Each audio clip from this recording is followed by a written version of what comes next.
Hello and welcome everybody to another episode of Pod Strickland. I'm your host, Shwin, and it's episode 381. I am joined, as always, by my co-host, Stacy. That is at StacyPad89 on Twitter. Stacy, how are you doing on this rather glorious Wednesday morning? Oh, gee, it is glorious. Doing pretty well. It's going to hit 70s today, but I mean, I don't know about yourself. Yeah, I mean, we're further south, so south of the border. So we should, maybe we'll play some tennis or something. I didn't know you were a sushi man. All right, before we get started, I do have to make a few announcements. The first week that Strickland has an Instagram. Check that out. That is at the Strickland on Instagram. We'll post all kinds of new content there. Strickland also has a YouTube channel where you may be watching this podcast. If you are not done so already, please hit like, subscribe to the channel. Leave us a comment. That'd be a huge help to us. The Strickland also has merchandise, which you can find on our website at www.thestrick.land. There's a link that'll take you to the merchandise store, and you can find all kinds of cool stuff on there. T-shirts, sweatshirts, hats, coffee mugs, water bottles, you name it, we've got it. The Strickland also has a Patreon, which you can subscribe to. There are a number of different tiers. There's a $6 tier that gets you access to Pod Strickland, the podcast that I host every Friday with Prez. You also get access to Takes from Obvious Bozos, our news podcast that is hosted by Andrew Steele, a.k.a. Doug, along with Zach Blatter. And you also get access to the Strickland Discord where the conversation never stops. There are further tiers. There's a $9 tier that gets you access to Strickland Roll, my solo pod where I rant with the Knicks team and more. You also get access to wonderful premium articles by Matthew Murdo, one of the best in the business. And now you get access to Strictly NFL, which is, you guessed it, our NFL podcast that is hosted by Constantine Metricos. And they're still going just as the NFL is, as free agency continues to kick into gear. There are further tiers. There's a $15 tier, $30 tier, $50 tier, and a $100 tier. There's going with a variety of additional benefits like listening to pod recordings, merchandise discounts, and even potentially hosting a podcast alongside yours truly one day, whether you choose to subscribe or not. None of this would be possible without you. And none of this would be possible without Bet Online. Bet Online continues to be your number one source for all your basketball wagering needs, including pro and college hoops throughout the year. With up-to-the-minute odds, stats, and trends, you can follow your favorite team's path to the playoffs with in-game live betting, contests, and all the best player props. Experience the world's best wagering platform anytime from your desktop or your mobile devices. Head to Bet Online today to become part of the team. And remember to use promo code BELIEVE, BLEAV, for your 50% welcome bonus on your first deposit. Bet Online, the game starts here. We've also got a great new sponsor. I love betting my friends and betting them on anything sports games. Who's fast? That's what Cut allows me to do. The Cut app is a peer-to-peer social betting platform that's legal in 40+ states. Cut has customizable odds, tracking capabilities, and an entire social network with group chats, user profiles, and rewards. All payments. No need for Venmo. What could we bet on? Well, we could bet potentially on, maybe Stacy thinks that the Knicks will win the NBA championship. And maybe I'm just a little bit less optimistic and thinks they will merely make an Eastern Conference Finals. It can be anything. I could bet Stacy who can jump higher. I don't think it would be much of a contest because I don't think either of us has a particularly great vertical. Either way, you get the picture. Use our promo code BelieveKnicks, BLEAV, Knicks, for a 10% welcome deposit bonus. Don't forget that promo code. Again, that's BelieveKnicks, BLEAV, Knicks. Put your money where your mouth is. All right, so the Knicks played not a back-to-back, but they played consecutive games against the Philadelphia 76ers. They held them to 79 points on both occasions. Unfortunately, on Sunday, the Knicks themselves only scored 73 points in what was one of the ugliest games of basketball you will see this decade, in the last decade, in a long-ass time. Let's put it that way. Horrible game. The Knicks could not make a shot. Neither could the Sixers. But a very, very frustrating loss for the Knicks. No doubt about it. Fortunately, they got good news. On the eve of yesterday's game that one OG Anunoby would be back, and man, did it make a difference. The Knicks absolutely blew the Sixers out, dominated this game wire to wire. They end up 106-79 with a 106-79 victory. And I think we, again, just saw, the proof continues to mount. When they have OG Anunoby, this is a totally different team. He adds a ton defensively. Teams cannot sag off their shooters the way they can and did. I mean, that first game on Sunday, the Sixers literally did not defend Josh Hart. They did not defend Precious. They did not defend Isaiah Hartenstein. They did not defend Jericho Sims. They did not defend. The list goes on. And OG even offers a little bit of creation, right? You saw him come out. His first shot was kind of midi, right? Midi pull up, or I forget if it was a turnaround, but they were going to him, and mixed results. But another creation option is something this team desperately needed. Yeah, for sure. And I just think you can see all the ways that he affects us positively. But I mean, I guess look, I want to say this. Josh Hart obviously had a fucking, I think Sam FPL_Sam on Twitter, our good buddy.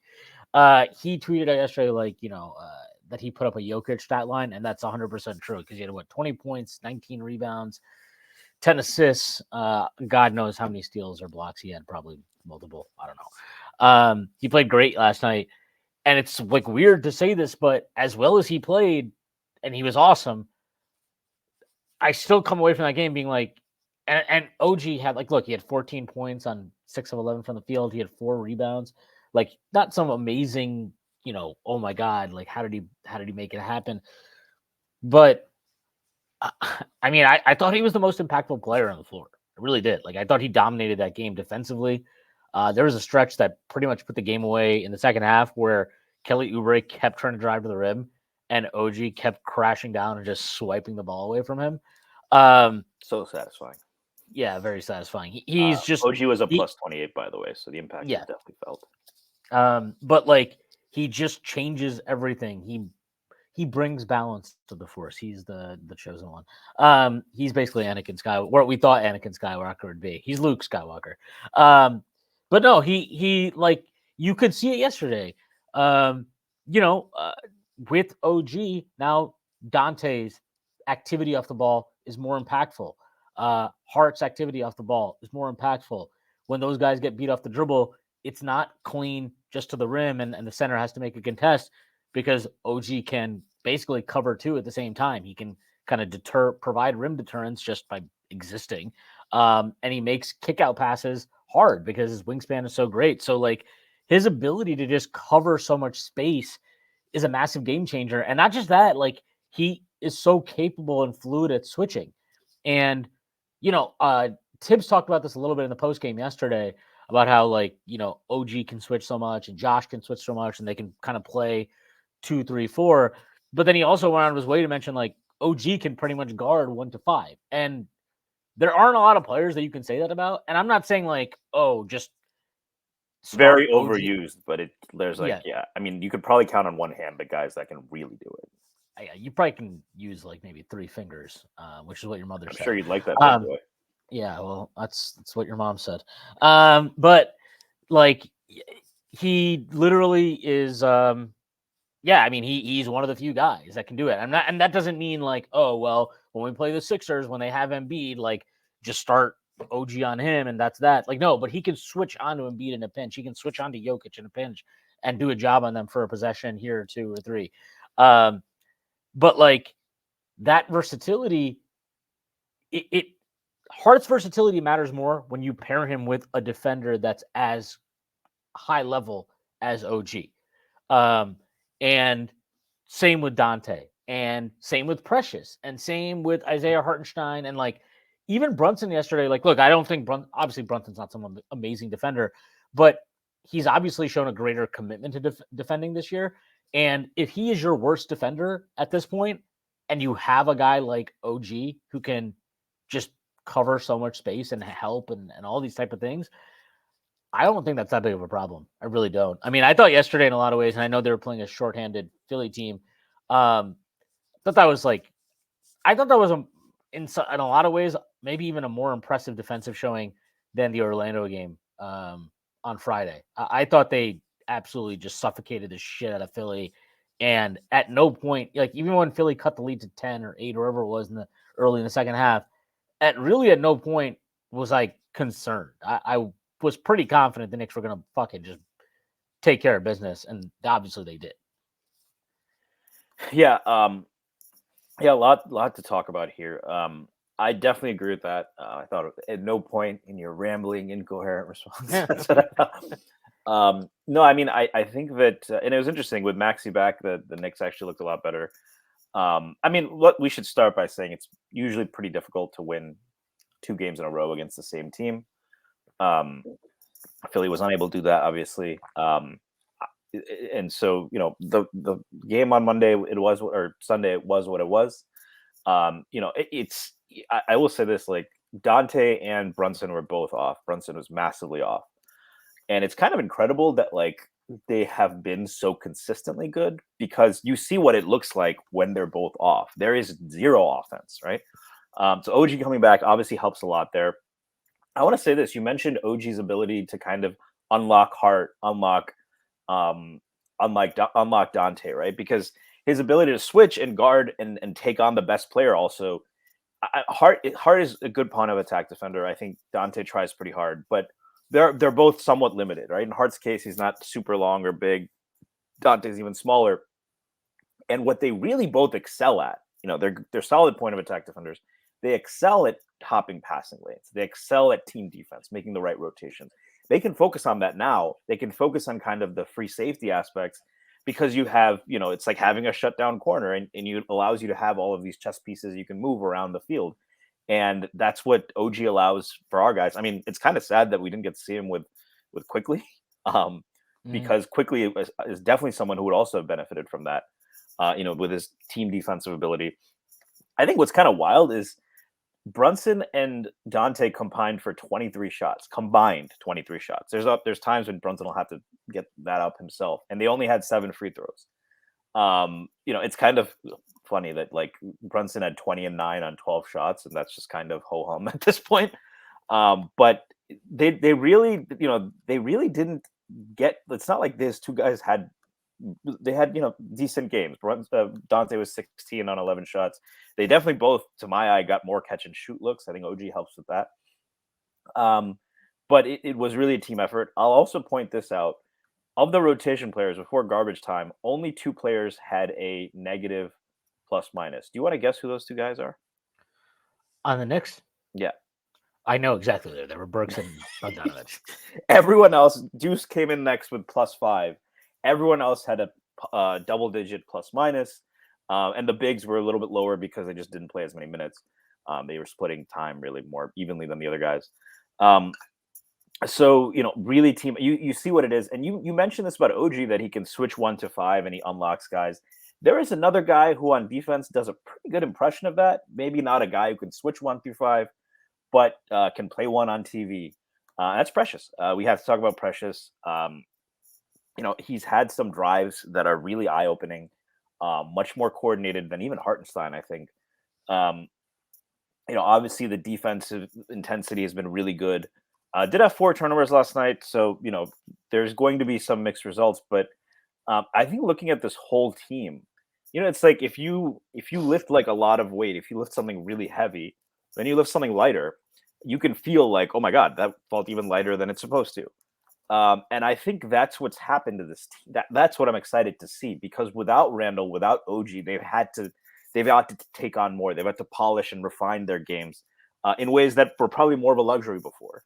And now with these guys come back, it is like having that weight removed from your chest. It's like, if every time you shoot a ball, it's like 100-pound ball from 3, and then you replace it with a regular basketball, it probably feels a lot lighter, even lighter than it was before. And so just getting OG back, you can see how that transforms them.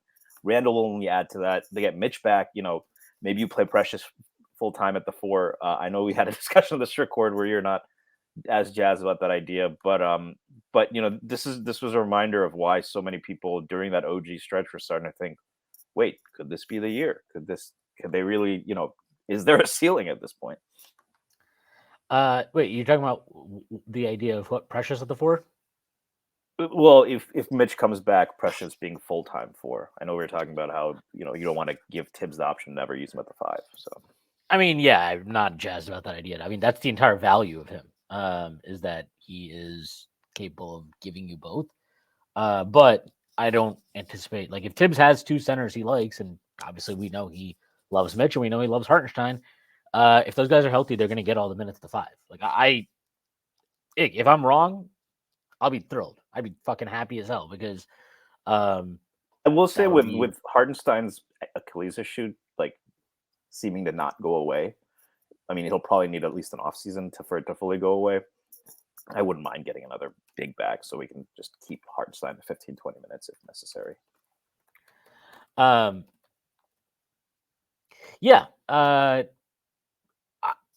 It's just like, look, either way, I mean, regardless of wherever Tibbs wants to play Precious, I just think he's somebody that they have to retain at this point. He had another fucking awesome game yesterday. I think he had 13, 8. He had another couple of really nice blocks.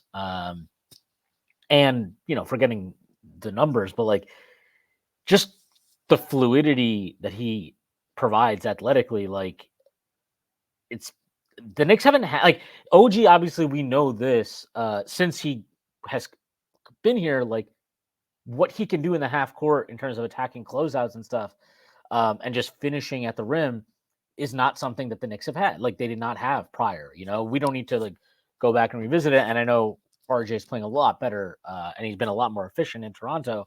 But with the pace the Knicks play at and how half court oriented they are, that was just not something that he provided in the half court, which OG does, and it was very noticeable from the first game on. Right, like, oh wow, he's just able to finish at the rim with such ease. And he's got a little more. I mean, it's also helped by the fact that he has more gravity from 3-point line. So the closeouts are going to be a little bit harder than they would be on RJ, right? Whereas RJ, especially on pull-ups, they're willing to kind of let him shoot. So for sure. But like Precious also is just, I mean, he's big. He's like 6'8", 6'9", and he's super fluid. Like he had a couple finishes yesterday. He has finishes all the time where he doesn't need to gather at all. Like he's at the rim, he gets the ball at the rim, he can just go up and dunk. Like there's no like power dribble and then load up to go up. He's just able to grab it and go one movement.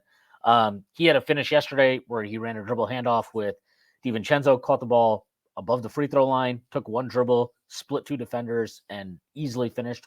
Like he has stuff like that all the time, and that pops. And like I think with OG here, and look, you don't want to build your entire roster catering to like, oh well, OG can do this, so therefore we can get away with that. Obviously, given his injury concerns over the course of his career, that's probably not the wisest idea. But you are, I'm assuming the Knicks, hopefully, or that they hope that they can win a championship. I'm assuming like you're not going to do it if OG is not healthy. It's just not going to help. It's not going to happen, regardless of who they get, what they get. Like he's that critical of a piece for them. So assuming that and knowing that, like, well, he has to be healthy for us to win, I think it makes sense to consider, okay, well then what do you need? Where can you get away with things? Where can you find value? Whatever. And I just kind of wonder, like, is he so good defensively? And not just he, but like as we talked about earlier, the way he amplifies what a DiVincenzo gives and what a Josh Hart can give. And even honestly, like before he got hurt, like we saw Randle have some of the best defensive stretches, I think, of his entire time in New York, next to him. And like when you see that stuff, I just kind of wonder, like, do you actually need both Mitch and Hartenstein long term? Or can you use Mitch or can you use Hartenstein in a trade to go get, as part of a trade anyway, to go a lot get of good bigs in this draft too, by the way. So if they wanted to. Yeah. And could you use them as part of a trade package to go get the proverbial star that they are chasing? I think that's very possible. And the insurance you have now is that that Precious can give you minutes at the 5, at least off the bench, right? We know that he can match up with bench 5s and even many starting 5s in minutes. Like he can match up at the 4, he can match up at the 5. He gives you that versatility. And the two things I'll say is, like, one, prior to the injuries, like I thought the minutes that we were getting where we saw Precious, OG, and Randle out there together were really good, or even Precious, OG, Hart, which we again saw a bunch of yesterday. Like those minutes were all really, really good defensively, and offensively, like if Brunson's out there, it's more than fine. And when Randle is out there, obviously it's great.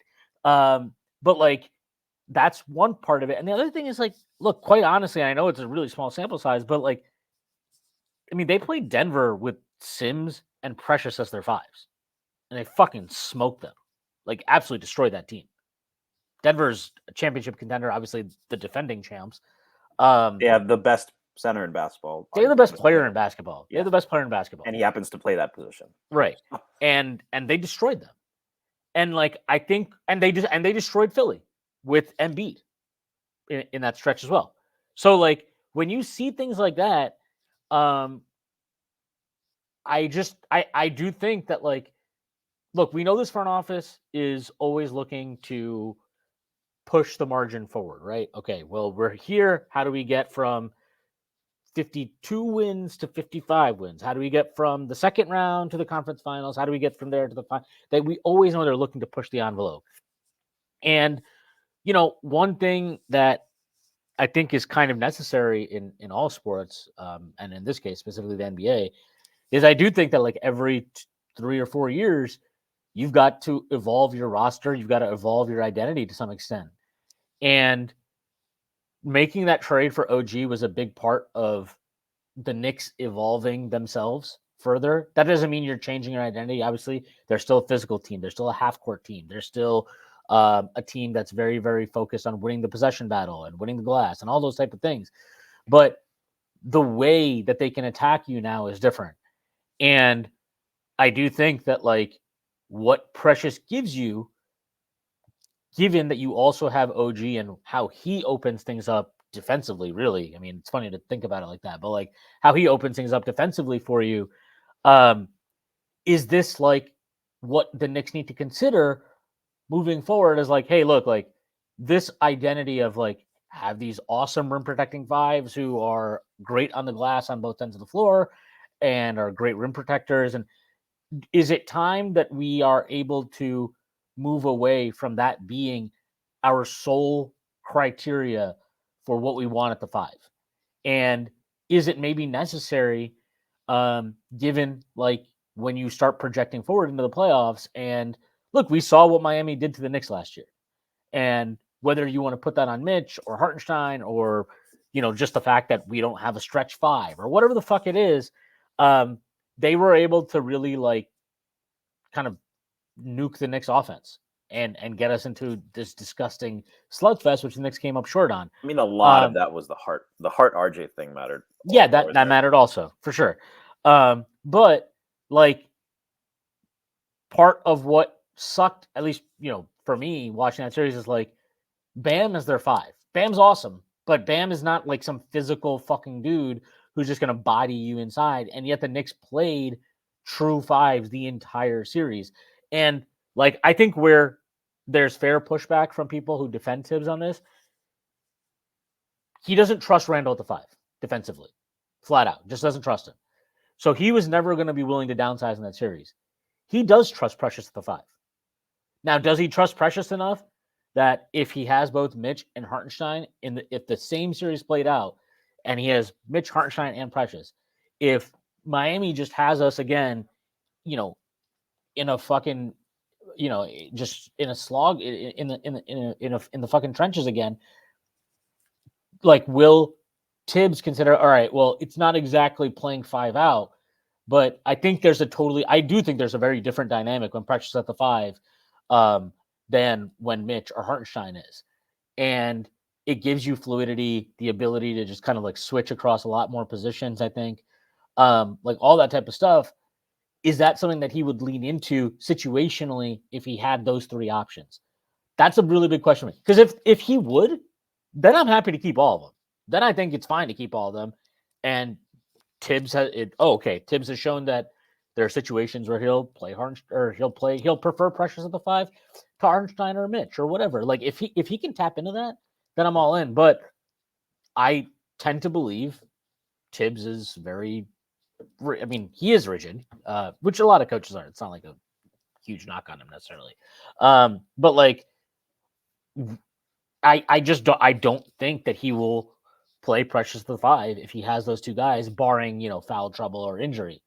And I think he'll use him exclusively at the four. And I think we've seen enough that like Precious at the four off the bench is not a huge problem. I think it's fine. Like most of the time you'll be totally fine in those bench lineups. But it does limit how you can use the entire roster, and that would be that it's an opportunity lost if that is kind of like, you bring Precious back, but now he's just a pure backup. He's basically Obi.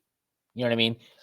That I think would be a big loss, and forgetting maximizing what Precious gives you, I think it fails to maximize the roster. So that would just be, those are kind of like my broad thoughts on Precious in general, I guess. Yeah. I mean, Tibbs will have to get creative. I don't. I mean, can you win? I don't think we've seen a team win without second or third pitches. You talk about this players in the playoffs, right? Like there's that Bob Myers speech where he's like, your first move is always gone, right? And players have to adapt. Teams have to do the same thing to win it at that level. 7-game series, whether obviously Boston, if we face Denver, we're lucky enough to get that far. Even second round, if we face a team like Milwaukee or a healthy Philadelphia, right? Or Cleveland this year, I think they are better than last year. You will need, and even against Cleveland last year, what Tibbs's adaptation was really the guard screens, right? In game 2, the one really stinker they had against Cleveland, they kept, especially quickly, this was driving me nuts, but Brunson did this a lot too. They kept bringing the big to screen for them, and then that brings Allen to the ball. And the Knicks were just they weren't able to get anywhere. And give Garland credit, he was playing good point of attack defense and getting over screens, but Tibbs adapted, right? He went to used Hart as a screener more, used RJ as a screener more. You will need those. You'll need, like a pitcher, you'll need your off-speed pitches. You'll need all of that. So this is not picking on Tibbs or saying he's especially rigid, but that is probably one thing that's going to define a coach who can win a championship in a given year, or differentiate a coach who can win a championship in a given year versus a coach who can do really well, but maybe not get over that hump. So we're going to have to see beyond just the small ball stuff. He is going to have to keep teams off balance. He's going to have to go with some lineups maybe that we haven't seen a whole lot of. I think, one thing I'll mention with Precious as well. So the OG Precious Randle minutes in 42 minutes this year. So obviously we didn't get to see a lot. That's not Tibbs' fault. The injury happened and Precious wasn't good for his first several games. But that lineup has a 139 offensive rating, a 91 defensive rating, plus 47 net. I'm sorry, what was the lineup again? It's lineups with OG, Randle, and Precious, which I think you were clamoring for a long time. I think Paul mentioned it in the strict court earlier today. How many minutes did you say they played? 42, which is that's more than enough of a sample size as far as I'm concerned. It's probably close to 100 possessions, right? So we should probably just run that out, win the championship, and call it a day. Yeah. It's like that Drake meme, right, where he's fixing the laptop. I saw someone use that in a really hilarious way. I saw that too. We just win a bunch of games with Fields, Oh yeah, that's what it was. Yeah, just draft Caleb, win a bunch of games with Fields, and we're good to go. I don't think that's how that works, man. Somebody should trade for Justin Fields, though. I think it's crazy that there are teams out there like, what are the Vikings sign? Like, I would rather have Fields than fucking Sam Darnold. I'm sorry. I think he would be very interesting in a Harbaugh offense. Yeah, he should fucking trade for him. Well, they have a good quarterback, but I don't know if you're. I feel like Herbert is very polarizing. I didn't know which side of that you. Herbert is a fucking sissy liberal. I guess he's in the right state for that, right? He wants to be Josh Allen so bad. But yeah, so I think those lineups obviously have a ton of potential. It's the kind of thing you don't want to see go away in the playoffs, with or without Mitch. I do think that if they play a team like Cleveland, the one thing with Precious is I don't know if he could just physically dominate. I mean, Hartenstein was great. I don't know if he can physically dominate the Cavs or a team like that on the glass, which sometimes the Knicks will need because some of these teams can lock up in the perimeter. And when you can't get clean offense all the time from Brunson and DiVincenzo, the offensive glass is one area you can kind of mitigate that. And so I do think we want Mitch back for that. The larger point is at some point Tibbs is going to have to vary his pitches a little bit more. Getting back to Precious, the last thing I'll say is this. You've talked about how much stronger the Knicks are. And it's like Urban Meyer said this once about like, there's guys when they get off the bus and you're the opposing team and you see them and they put not fear, right? But there is just that physical impressiveness. And look at the guys they have on this team now. Really, there's Randle, obviously. Mitch is huge. Hartenstein's a big dude. But then, I mean, Precious and OG are just chiseled, man. I don't know what they are feeding them up north, but we got a couple of big boys. They just look like fearsome, like, crafted out of marble dudes, right? Brunson is physically very strong. Hart probably doesn't pop as much to the eye, but I mean, you look at those guys get off the bus, and then if you're an opposing team, you're like, man, it's just gonna be fucking 48 minutes of just physical pounding. The Knicks have that. Yeah, okay. Shwin, I know 48 minutes is a bit long for you. Yeah, that's a bit long for a lot of people. Yeah, I just hydrate, man. But that is, and that's been the Knicks MO for a long time, right? Even when they, before this trade, it was always, they're just a pain in the ass to play. Yeah, they don't have the talent to win a championship. Now they're still a pain in the ass to play. They physically look the part more than they ever have. And you also have it's just, but you're able to play those kind of big guys. I think every coach would love to roll out a bunch of 6'9", 250-pound athletic guys, but it's the fluidity and it's the skills that OG and Precious bring that makes that identity possible, because they give you enough on the other end. They give you spacing. They give you the ability to put the ball on the floor and those skills. So, that's really what they've unlocked. And yeah, I mean, a lot, having those big guys too. I'm curious how much, it's almost like Oakley was kind of the enforcer doing. So Precious and OG didn't like fight anyone, right? But keeping those guys off Brunson, right? Whether it's harder screens, OG's gravity, giving it back to him on defense, being physical on the glass. If you try to, with how much teams are bumping and one dribble pull up. Yeah. With how much teams are playing very physically with Brunson, maybe Precious can be that Oakley type, right? And I mean, he's obviously not going to. He's a pretty mild-mannered guy, it seems like, but dishing it back. But he's out. mild-mannered in a way where it's like you can kind of tell like nobody's fucking with him. He's not a crazy person, like Well, it's like 80s, Taj. 90s It's kind of like Taj, where it's like Taj wasn't like exactly fighting anybody.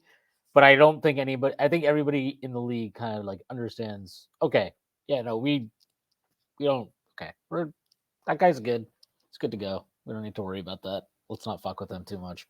Yeah, no, I mean they definitely bring a certain edge. Like, and I agree with you. It's not like in the same way. It's not like a fucking Oakley or a Mason thing where it's like holy shit, they're just gonna start swinging on guys or something. And like that entire culture doesn't exist now in the NBA, right? Kelly Oubre, who I despise, did bring up a good point where he's like, I don't really care about any of that stuff because nobody's actually going to fight. And he's right. Nobody's actually going to ever fight, except for Isaiah Stewart, apparently. But like, that dude, man. Yeah. But kind of Draymond to an extent, but yeah. No, Draymond just punches people in the nuts. It's a different thing. He chokeholded fucking Rudy Gobert. Yeah, that's not a fight, though. It's not a fight. But like, you do need guys that they can't get pushed around. And, and not just pushed around, but like the thing that's really good about OG and Precious is I think Brunson can get a little off kilter emotionally. We know Randle absolutely can, obviously. Hart, I don't want to say he gets off, but Hart is a very like a little temperamental. He jaws at the rest. He's a very like emotional, like vibes player. Like it's like he can get a little too high, right? We know that. We've seen that. And whatever, the list can go on. Hartenstein, he's a fiery guy. I think what's really good about OG and Precious is they're even. Like they are even all the time. And so we have someone who's mellow at small forward, is what you're saying. And power forward. Yes. Well, and they actually like playing power forward. Won't bitch about it and demand that we trade for RJ Barrett. But like that even level they're at is a good component to have on this roster. Just when you're talking about personalities and all that type of stuff, Like you can't have a team of all dudes that just play on the edge, right? That doesn't make sense. It won't work. And I think those two guys really give the Knicks a ton in that sense, and they give you just and obviously like obviously that's its own thing, but again the positional stuff with them is really really tremendous. Like I mean, you look at it now. Obviously, OG is in his own world. In terms of like he's in his own weight class defensively, compared to anybody else on the roster, to be honest. But like he's elite, right, at defending any position, right? So he's great at that. What makes him great at that? Obviously, the fact that he can kind of like mirror small guys and body big guys, and he can hold up and he long ass arms. Yeah, all that type of stuff. But like you look at it now, the Knicks have like Precious is not OG defensively, but he's kind of like an OG light, and he like you see him out on switches. His ability to mirror players is really, really good. And I mean, forgetting last night's game, but like you go back to that Orlando game, I mean, he was fucking awesome defensively in that game. He had Paolo in absolute hell. And Paolo got off to a really good start. Some of the shots he hit in the first quarter were tough. They were tough. They were like, Precious is right there. The fact that he can defend a guy like Paolo, and now you've got two of those guys, right, that can defend a Paolo, and then maybe they can switch out onto, a Maxi or whatever. Like having you have a guy like Hart also who can guard up a little bit too, right? So another versatile guy there. Right.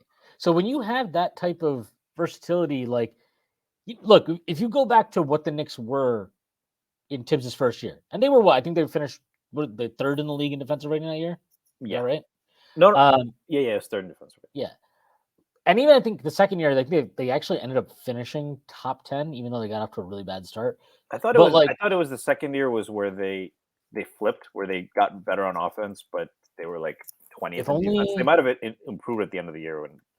If only we could find out some way, somehow. Where do you go for like historical? The Knicks were 11th in defensive rating and 22nd in offensive rating that year. That year? Yeah. Oh, wow.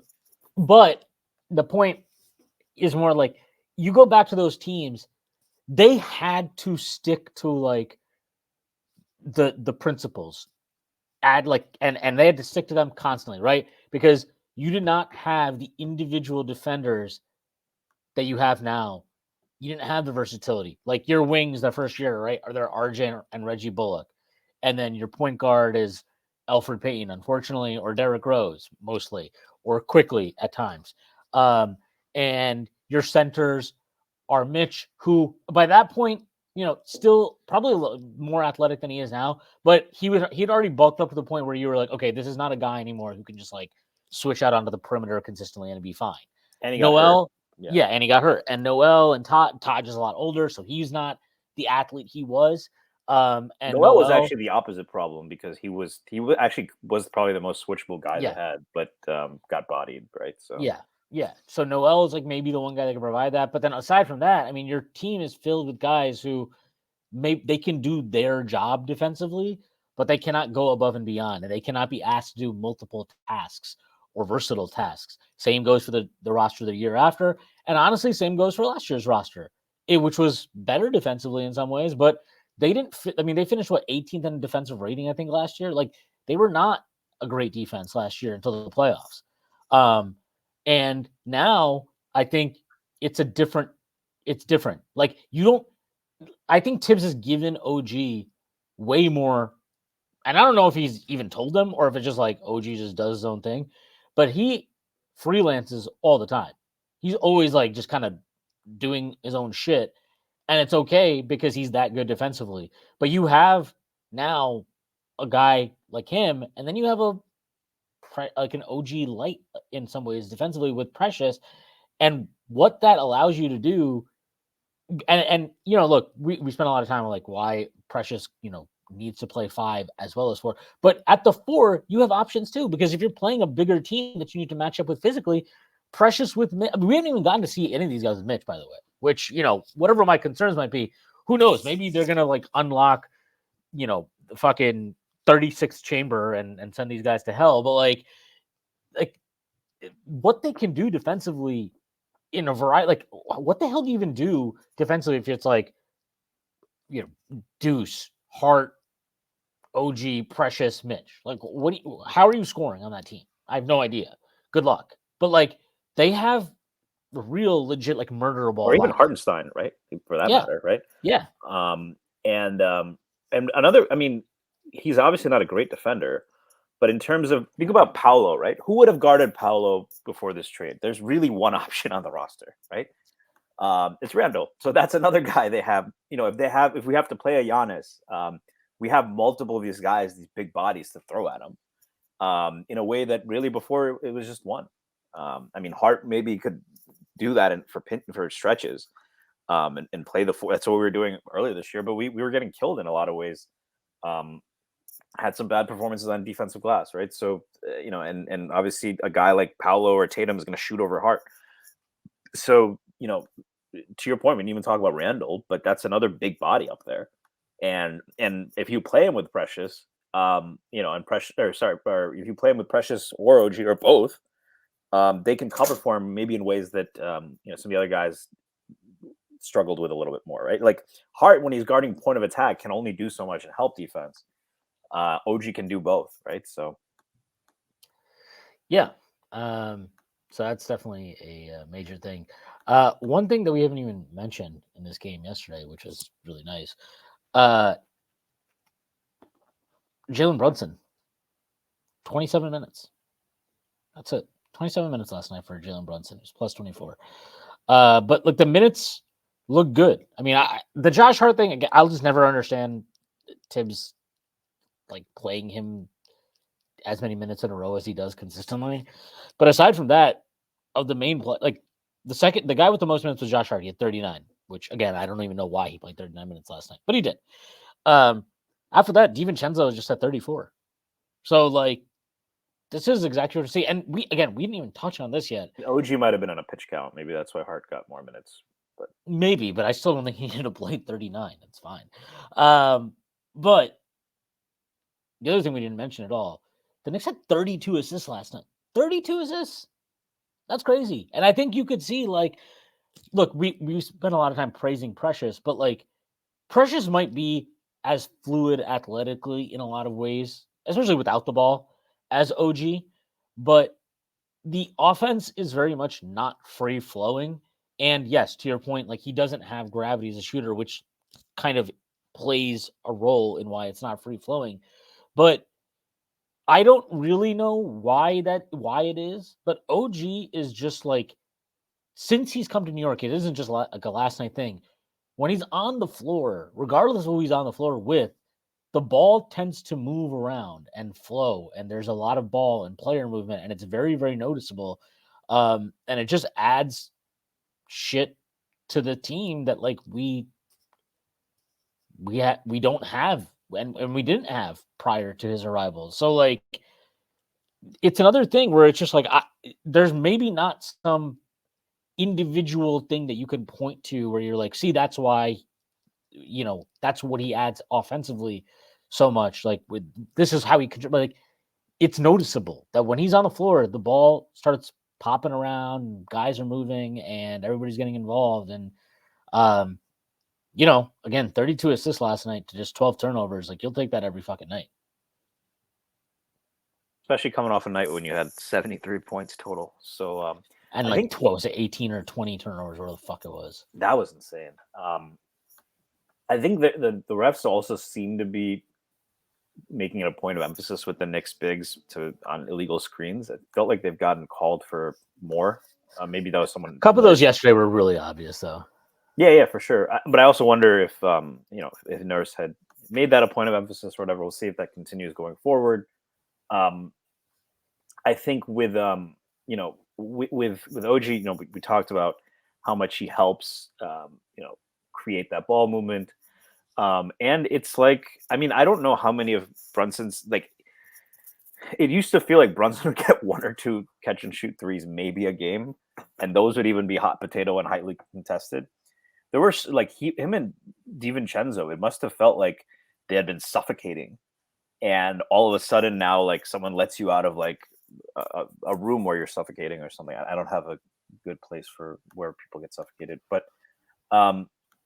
it's like, oh my god, it's like it's finally oxygen, right? And watching the Knicks offense, especially in the first half, it felt like that. It's like they're getting easy shots. I forgot what this was like. I forget what it was like when it was not just, all right, Brunson, do something, bail us out. I'm sure that's how Randle felt last year when they got Brunson, for that matter. But it's just it changes the whole conversation around this team, and it's I don't know that there's how many non-star players can you even say are more impactful than OG? Is he the best non-star in the league? He's better than Draymond now. Better than a guy like Drew Holiday. I mean, if you consider Drew Holiday not a star, I don't think he is anymore. Is Porzingis a star? Maybe if he's more impactful if he's not a star, but it's as good. I mean, OG has he's probably more impactful than a lot of creators,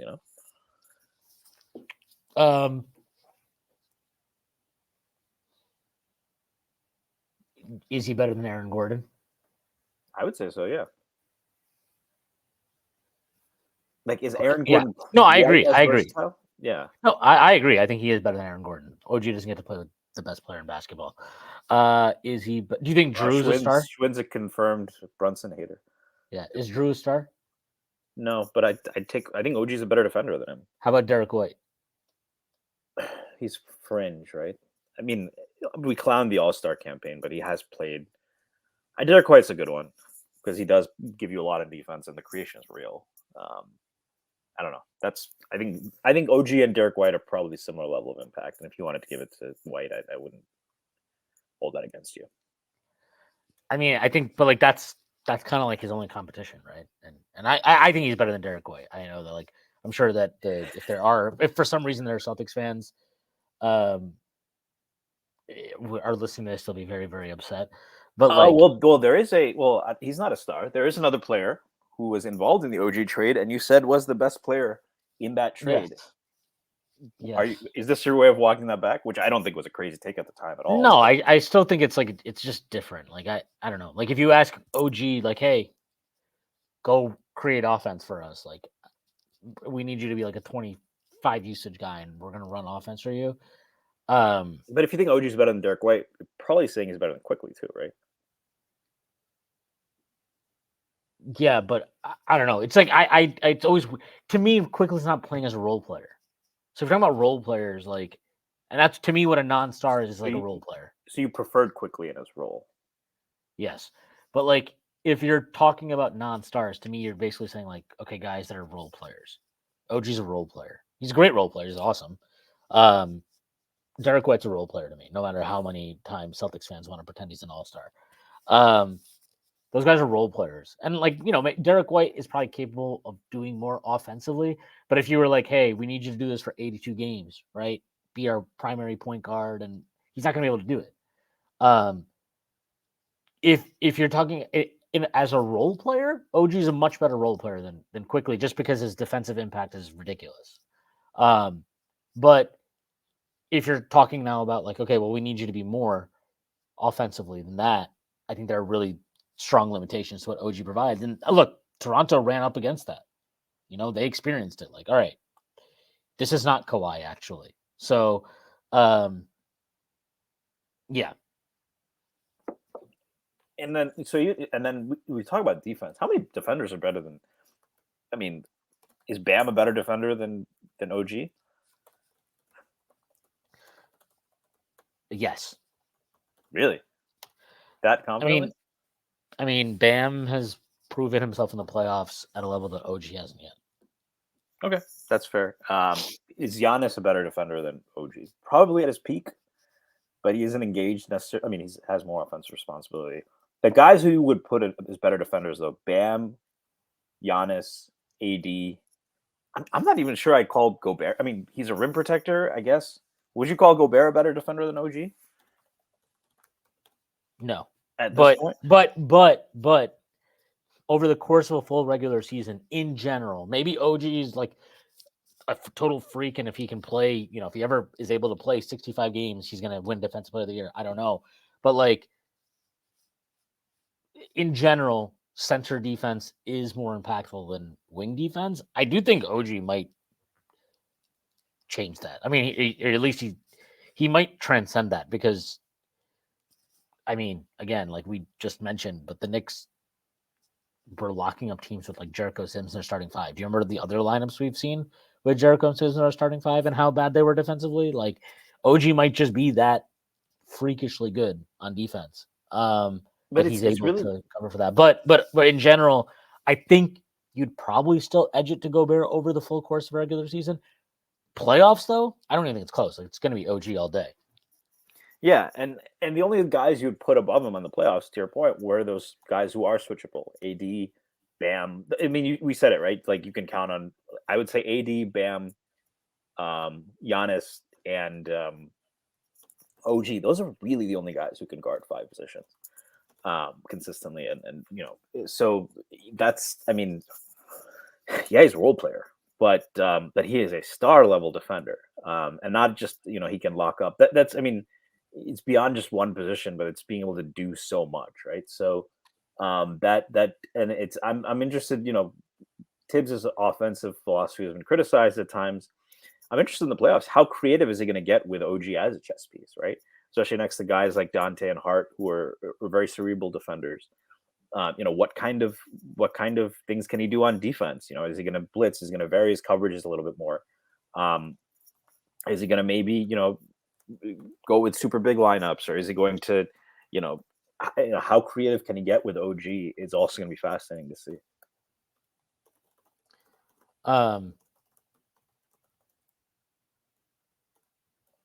Yeah, it is. It will be tremendous to see.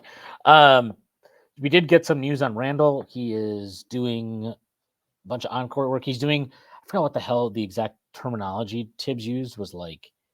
He's not doing full contact, but he's doing some contact. I don't know what the hell. It was like some very specific terminology. He's coming out of his cage and he's been doing just fine.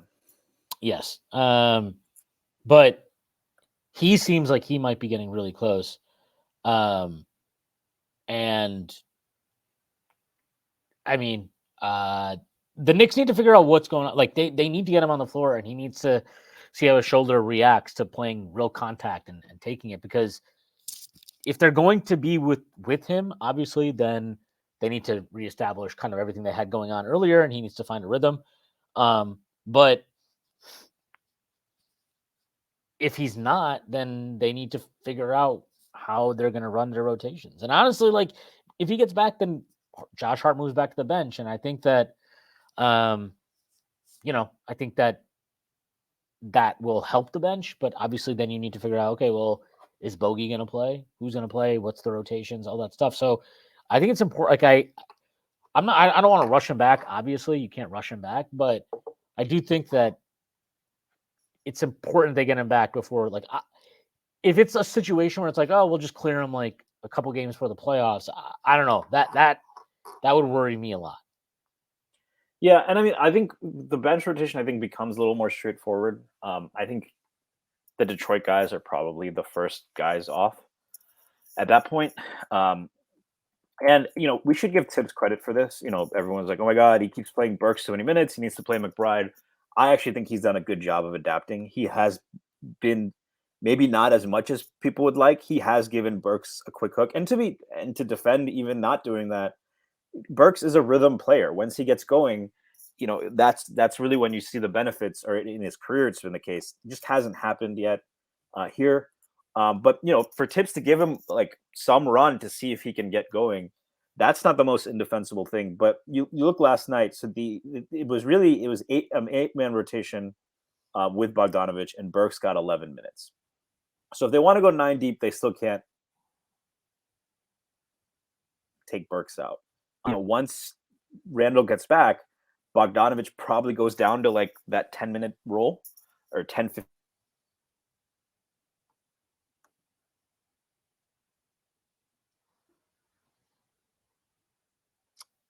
I think Stacy dropped, unfortunately. but we're still here. And we will be. I am still talking. So this is great. I'm gonna pause this. So give Tibbs credit. I think he has, the worry that a lot of people had was that he would stick too long with Burks and not trust McBride. He has given McBride a larger and larger role. I don't think that's going away. I think he's going to play. Given what we saw from Quickly and Grimes in their first extended playoff run and how much they struggled to shoot, I am curious if McBride can sustain this in the playoffs. But either way, we know he's capable of changing a game even just with his defense. Gives you another ball handler. I think Burks I think is probably gone from the rotation once Randle comes back. And I could even see Bogdanovic's minutes getting cut in the playoffs, maybe to 0. I don't know if Tibbs would go to an 8-man rotation in the playoffs, but if you ever were, I think that would be the time. And of course, don't most teams go to 8-man rotations in the playoffs? Yeah, I think so. So, I mean, he did at times last year. Like he cut Obi's minutes entirely in certain halves of games. Quickly, obviously got reduced minutes, and honestly, by the end of that Miami series, it was what? It's like 7-man rotation, right? Yeah, it was the starting lineup, and then Hartenstein and Grimes effectively off the bench, and that was it.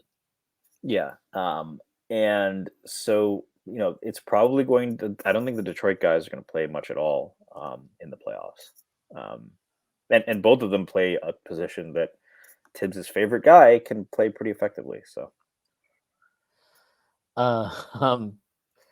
Yeah. We'll see. I mean, look, I personally, I'll throw this at you.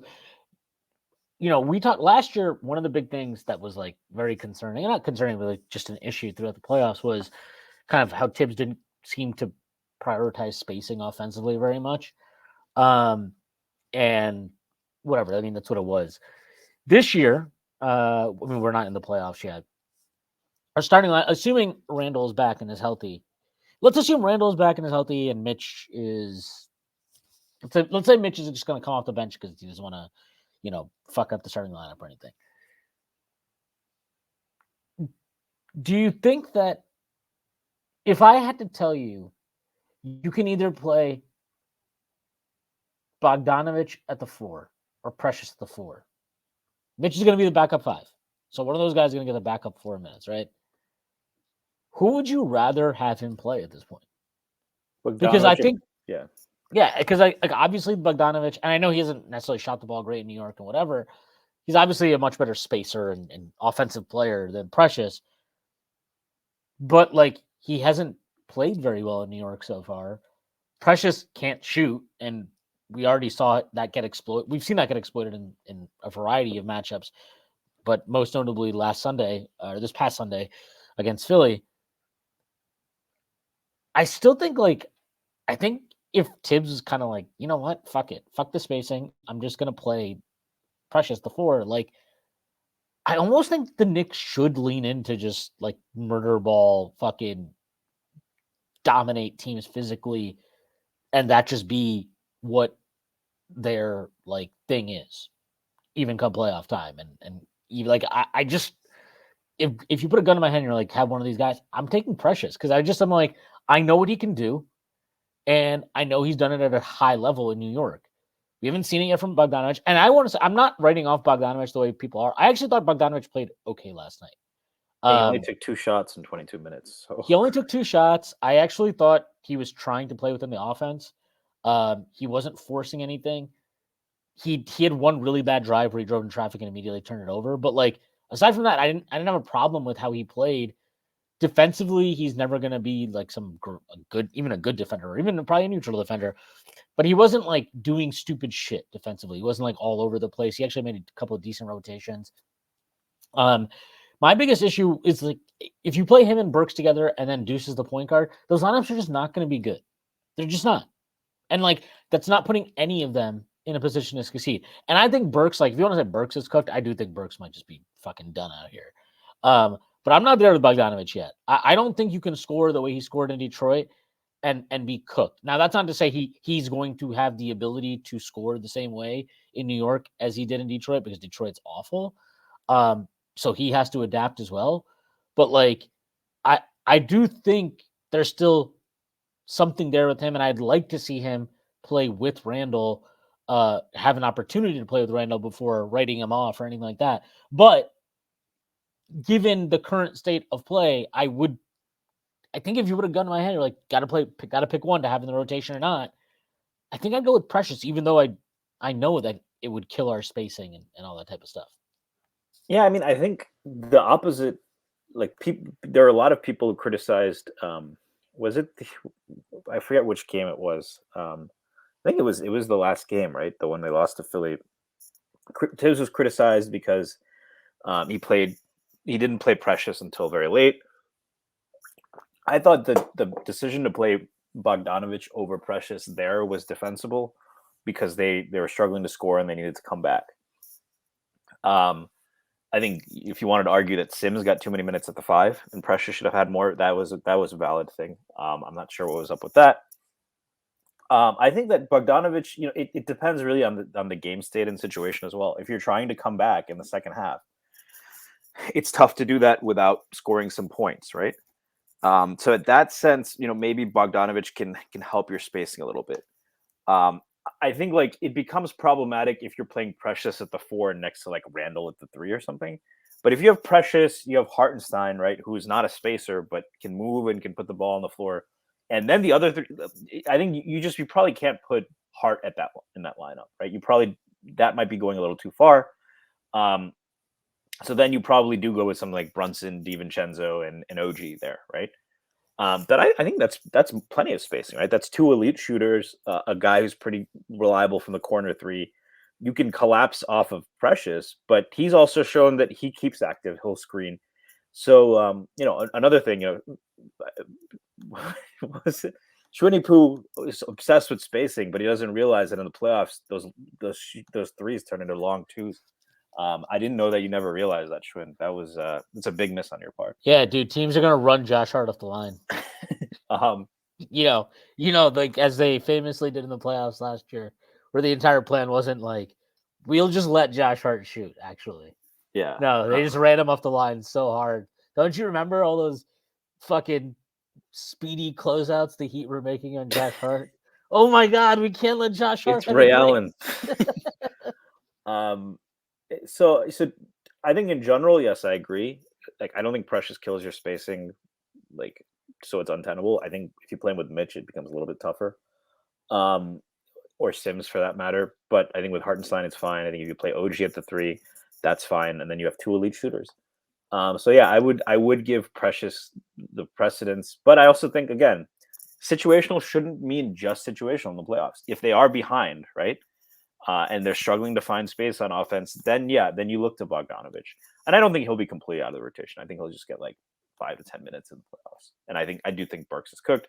And then the last thing I'll say on Bogdanovich, he hasn't been as bad as it feels on offense. He is carried a little bit by that one like game, I believe it was against Detroit, where he was like 6 for 7, I think, from 3 in the first. No, that was half. against Philly. It was against Philly, yeah.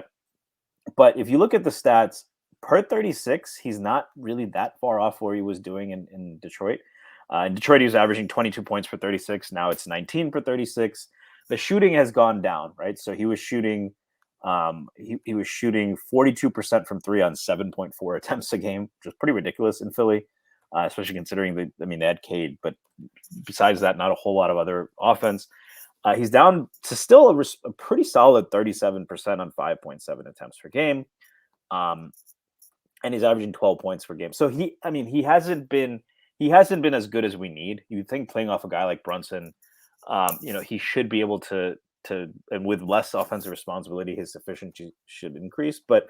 I don't think I think he'll take even fewer bad shots when Randle comes back. I do think he'll be a useful piece. Something like maybe what they're hoping for from Fournier. And it's worth noting, even without Brunson, when Fournier played his first year, he set the Knicks record for threes. So I think Bogdanovich will be like actual situational as the 9th guy. But I think in the pecking order, he will be below Precious unless they're like losing or they're really struggling to score with Precious at the 4. I will say, I think it's obvious the pecking order right now is like, I think we all know who the preferred starting lineup Mitch, Precious, assuming Mitch comes back, obviously Mitch, Precious, Hart, and then I think McBride. it's Deuce. I think Yeah. it's Deuce after that, and then I think Bogdanovich is that 10th guy. Burks, it's kind of funny how fast Tibbs has figured out Burks is awful though. He's just like, yeah, I'm good actually. We don't need to see this. He Well, didn't bring him in. he's had some bad games. He was never. I mean, he does just look cooked right now. He Like, looks sad. really Like, bad. I don't even think his decision making was horrible last night. He's a guy who has to take bad shots. That's what he was brought here to do because we don't have any He bench can't even shooters. make the fucking good shots he's getting right now. He he's- can't make the good shots he's getting right now. But like he didn't bring him in yesterday in the second half until it was like the game is overtime. Like he was basically a human victory cigar last night. Which I mean that sucks for him. But like, yeah, I don't know. I'm like very curious about the Bogdanovich thing because Tyrese is convinced that Bogdanovich will be in the playoff rotation ahead of Precious, and I'm. Has Tyrese ever met a white shooter he didn't like?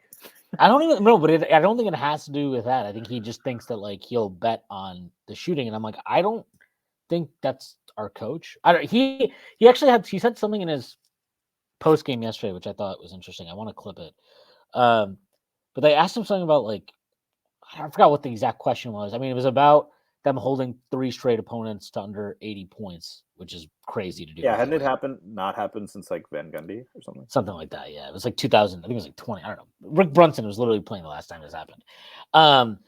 But he made a joke like, I guess you need a Brunson on the team. But then he kind of he talked and then he elaborated on it. But he said like the 3 things that you can do, and I mean, we all know that this is what matters to him, but I don't think he's ever really explicitly stated it to this degree. But he's like, play good team defense, be good, like be a good team rebounding team, and take care of the ball offensively. And when I hear that, I'm like, okay, well, those are his 3 those are the 3 things that he cares about the most. Then I just think that like that's precious more than Bojan every day of the week. And there's no reason to doubt Tibbs at his word because I think he's demonstrated that those are the things that matter to him throughout his career the most as a head coach. And if that's what matters to him the most, then like I just struggle to see how that's not precious over Bojan if it is like a binary choice he has to make, or that at least that's how he views it. Yeah, I mean, in terms of Mitch getting back does make it a little bit trickier. Here, I mean, are you worried? I'm not worried about the spacing if Precious plays next to Hartenstein.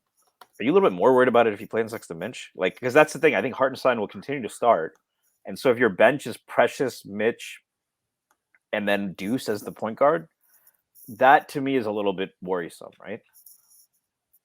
Even with that lineup, probably will be bonkers on defense.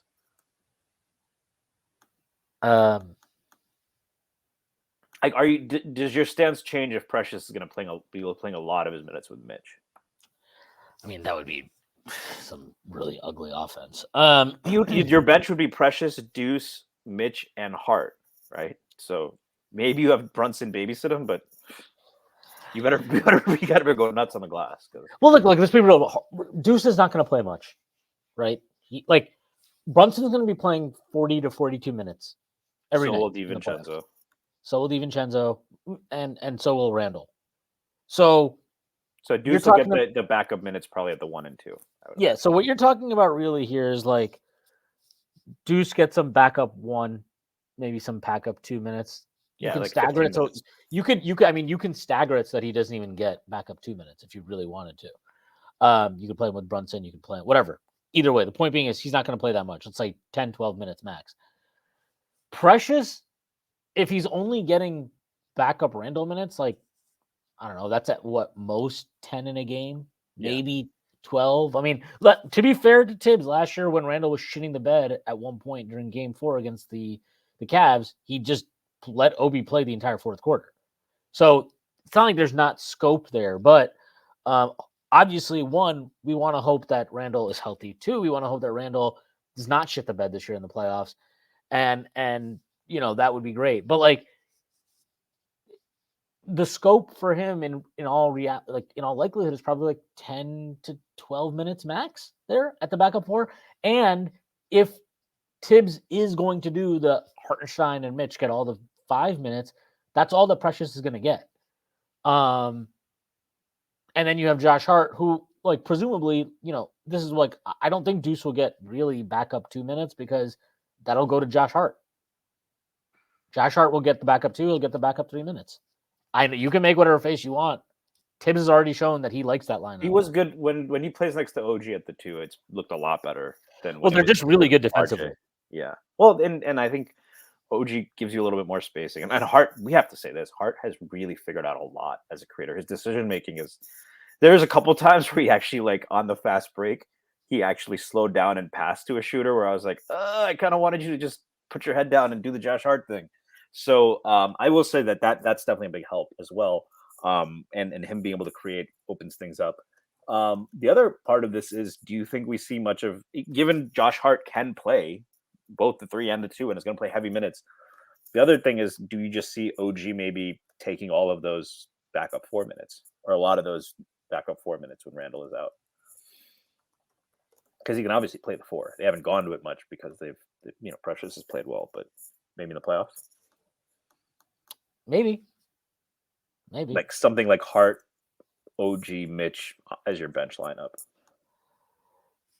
I mean, yeah, like if you can, OG is going to play. I mean, that's how he set it up, the rotation prior to the injury, is that OG was kind of like, he actually ended up playing more with the bench, it felt like, than Randle. Although it was kind of, they kind of split it, right? Like, so Randle might stay in to end the first quarter when Brunson sits, but then OG starts the second quarter while Randle sits. Like, they were both kind of sharing those duties. I did tend to think I kind of liked the OG stuff with the bench a bit more than Randle, just because I think the ball pops around more. Obviously, the lack of shot creation in the playoffs with that group, right? If it's like Deuce, Hart, OG, I don't know. So you also have great, like, defensive synergy, right? Right. Putting those 3 together on defense is brutal. Right. So yeah, I don't know. I would be into that potentially. I'm not against it necessarily. Let's put it that way. I think we're really quibbling about 8 to 10 minutes going to Precious or Bogey. It's probably going to depend on matchups and whether they need more of the offense or they need more help on the glass. I will say it's very concerning that the one thing that about Bogdanovic, it's not even really his defense. I don't think his defense has been as bad as I expected. Not to say it's been good. The guy can't get a loose ball. Like, you can see him, you know what I mean? Like, that is the only player, and I don't think it's an effort thing, but you can see the ball is in front of him, and, like, it's almost like it's like watching, like, an older person and pick up basketball, or being an older person and pick up basketball, and your legs are shot and you just can't move. That's how it looks when there's a loose ball around Bogdanovic. That is worrisome, because in the playoffs you'll need those 50-50 balls, and forget 50-50, he's not even getting the 80-20 balls in his favor right now. Yeah. I don't know. I just see Bogdanovic as a guy that, like, Tibbs is gonna see for like 5 minutes in the playoffs and just be like, yeah, no, I'm done. We're good. Like, he is bad at rebounding, and if he's not hitting shots, he's basically I mean, he's a net negative, right? If he's not hitting shots, and he has not hit shots so far in New York. He needs to play better offensively, quite frankly. So I don't know. I really think Bogdanovic's going to be out of the rotation. But even if he plays, I think he's going to get, like, maybe OB minutes at best. Maybe. I don't see it as much more than that. Good problems to have. That reasonably good players are going to get squeezed from the rotation. And I'll say this: Burke started off the year in Detroit horribly, and then he really picked it up at the end of his stint there. So, I think right now it looks really grim for him, or grim when he's out there. But you never know. We've seen this guy turn it on before. So, I mean, what is he turned it on for a terrible Detroit team? I mean, he turned it on at times on the Knicks. Like he would. I mean, like when he didn't play point guard, especially. But even when he did, like it wasn't disastrous. It just could have been way better if they just played him at the 2 next to Quickly. But this is a guy who can get hot. I mean, he still is he hasn't made shots here. He might be hurt. Maybe a long rest before the playoffs helps him, and he comes in and has like, a signature moment. But I am pretty out on that. But there's still time. Given that we've talked so much about Burks and Bogdanovich, I know you didn't want to rush the judgment on the trade.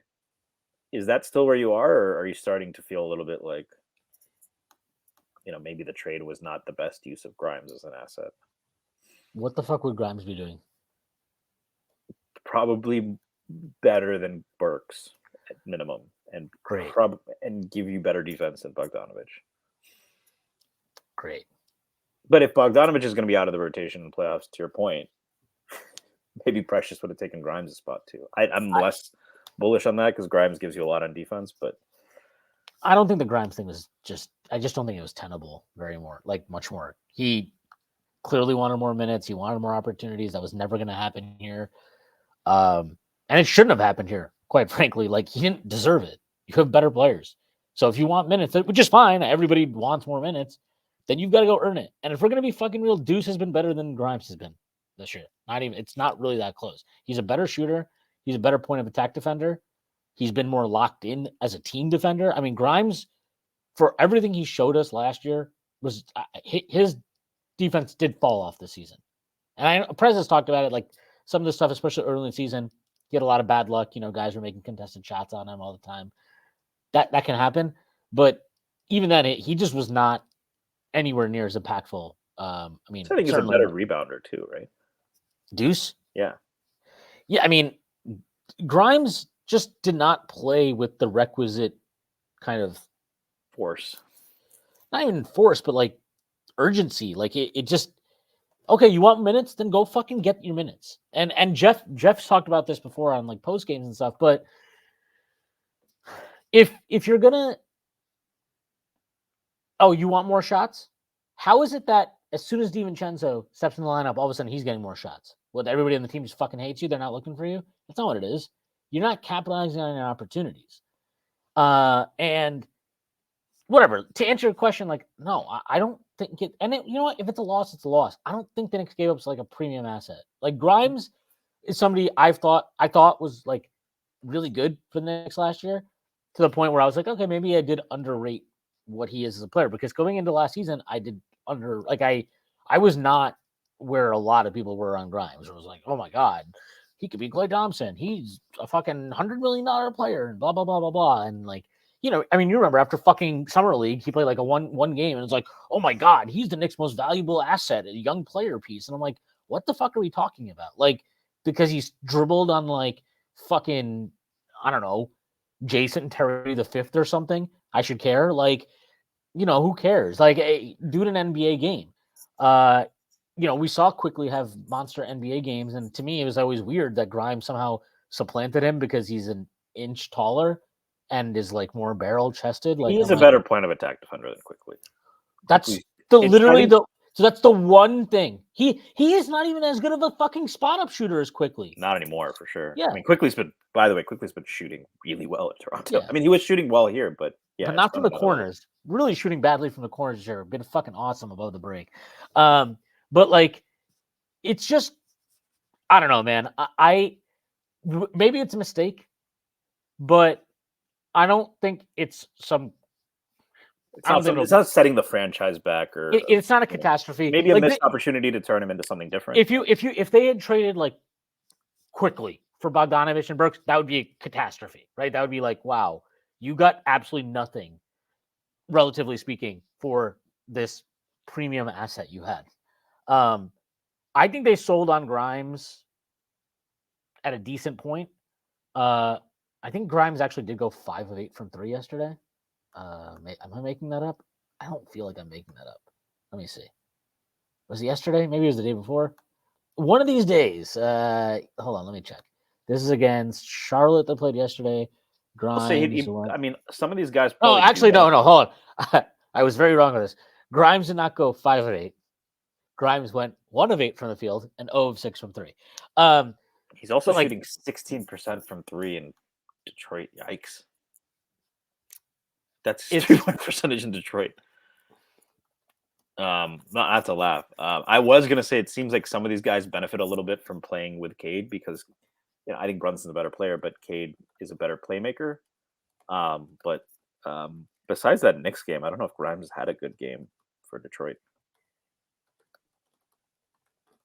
Yeah, he hasn't. And like either way, look, Grimes is obviously going to play. He's not going to shoot 16% from 3, right? Like he's going to shoot better than 16 fucking percent from 3. It's just going to happen. Precious is shooting better than 16% from 3. Yeah, but like Bogdanovich is going to shoot better probably at some point. He'll probably figure out how to score, and like it is an adjustment for him because Bogdanovich is still 37% from 3. Yeah, and he's out there. He hasn't been disastrous or anything. And he's gotten used to playing a certain way in stupid Detroit basketball culture that he has got to like get himself out of and figure out how to. Okay, now I'm on an actual basketball team. How can I kind of carve out a niche for myself? And I think he's struggling with that. I think he is struggling with that right now. That's very, very obvious. Just fucking watch. He's struggling with it. But like, I think it's way too early to write the shirt off. I still do. I think that you got to wait for Randle to come back. And honestly, I thought Bogdanovich played okay yesterday. Like if you're not going to shoot the ball well, and you're not, just don't be a disaster. And he wasn't a disaster yesterday. And I actually thought it was really nice to see him kind of like not force up shots. He took 2 shots at the start of the 4th, I think, or maybe it was in the 3rd at some point, whatever it was. He took 2 consecutive shots. Neither of them was bad. One was like a spot up look from the corner. The other was kind of like a shot you want him taking where he's coming off a curl right at the free throw line. He was open. He just missed it. Those are good shots for him. You want him taking those shots. I had no problem with those. But like, I want to see him more with OG now that we have OG here. I want to see him with Randle when Randle gets back. We still have the Knicks are 38-27, so we still have 17 games to play. Like, I still think there's time for him to figure things out. We see this with trades all the time, right? I mean, we saw this with DiVincenzo at the start of the year. He was not shooting the ball well. Then all of a sudden it's like, okay, he gets comfortable, moves to the starting line, like he figures it out. Give him I think Bogdan, like Burks, anybody that's out on Burks, I'm with you. Like I am out on Burks. Like I'm like, I don't see what you do that matters. Like if it's about scoring, what would you say you do here? Yeah, well, if it's about scoring, I will bet on Bogdanovich being a better scorer than Burks. If it's about playing point of attack defense, I like Deuce more than Burks. If it's about literally anything, there are better options than Burks on the roster. So if it's about spot up shooting, I trust Dante more than Burks. And Bogdanovich and maybe even Deuce at this point. And Brunson for damn sure. Like to me, Burks is almost like he was just an add-on they took a shot on, and clearly that hasn't worked.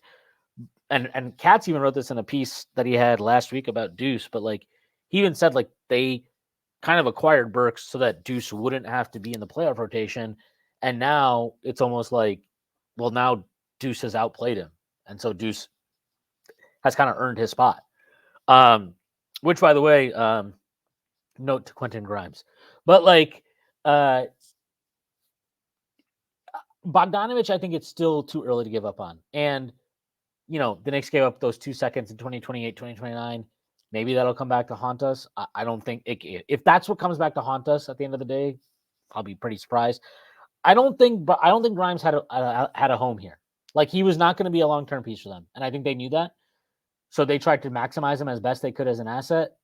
Because if they waited till the summer, maybe they thought his value would be less than it was now. And there's no doubt about it. His value was less when they traded him than it was this past summer, I'm sure, or the summer before that, even right when he was kind of like untouchable. Yeah. Well, he was at least a sticking point in negotiating for Donovan Mitchell. So I don't know. I think they had to do something with Grimes, or at least they felt that way. It's got a little bit annoying to me. I would have actually preferred to keep Grimes because I do agree his point of attack defense is good. And obviously when OG went out, there were stretches where we were like, damn, like we can't stop any dribble penetration right now. Like this sucks.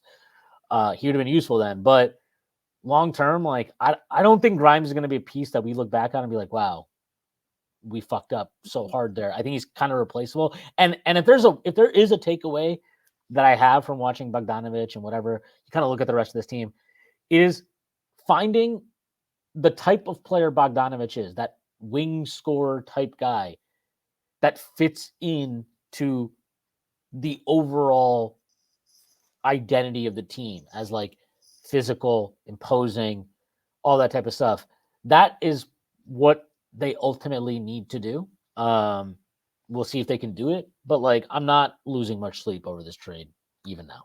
Yeah, I mean, I think the only argument I would tend to agree with a lot of your thoughts. The question is, could they have turned him into something more? Could they have turned him into Bruce Brown, right? Who hasn't been shooting the ball particularly well, and that maybe that would have caused some redundancy issues. Could they have turned him into? I mean, Hayward has looked bad, so I mean that's another point, right? Like a lot of these guys are available for a reason midseason. Maybe there was another move out there. Maybe they could have really forced Portland's hand with Brogdon. At this point, if they're going to trade Grimes, I will say this: I agree with you. I would bet on Bogdanović's offense. The thing is, though, like he did only take 2 shots yesterday, but the thing is, he is a negative on defense. So if he is only shooting the ball twice, it's not like he gives you a whole lot else, right? So you kind of almost need him to hit a pretty high efficiency volume outcome to make it worthwhile in his minutes, So like, yeah, he has. I would bet on him before Burks of hitting that mark, but he has to be clear, he has to hit a pretty high outcome on offense to make the defense worth it. Yes, yeah, like he has to be the 60 true shooting 3-level scorer capable dude that he profiled as when the Knicks traded for him. The main thing that I feel like I'm noticing is he's not. It feels like he doesn't know how to attack closeouts now. All of a sudden, it's like really weird watching it. Dallas said he just looks kind of slow, which he does. I mean, yeah, he does look slow, but he has been slow. But in Detroit, like I've seen him play. Like he kind of knew how to attack closeouts, and now it's like, man, he gets these catch and shoot threes sometimes. He pump fakes and he sidesteps into a three, but he creates no separation, so he ends up taking a more contested three than he had initially. Like it's very weird. I'm not sure what. Again, I think some of this is getting comfortable in a new environment, but 17 games, that's what he's got. And honestly, like if we're going to be real, I think it's more like he's got until Randle gets back. Yeah. Which because once Randle's back, and once Randle's back, he's going to get like Grimes minutes basically. And we saw the minutes Grimes was getting, which was like 14, 15 minutes at times, if that. So he's and Deuce is obviously now earning more trust from Tibbs. Still not entirely, but he's earning more trust from Tibbs. That cuts into the potential minutes that are there, right? So like he's got to really pick it up soon. And I will say to Tibbs's credit, I think Tibbs is trying to get him going. I think he's trying to give him opportunities. He's given him minutes as much as he feels comfortable giving him minutes. At some point, like it is on the player to just like you have to take your opportunities. Like I remember when at the end of like Quickly's first preseason, right? Like I think we had like a bunch of injuries that are in the backcourt for whatever reason, so he had to play. So he got this opportunity to play point guard at the last preseason game, and he fucking balled out.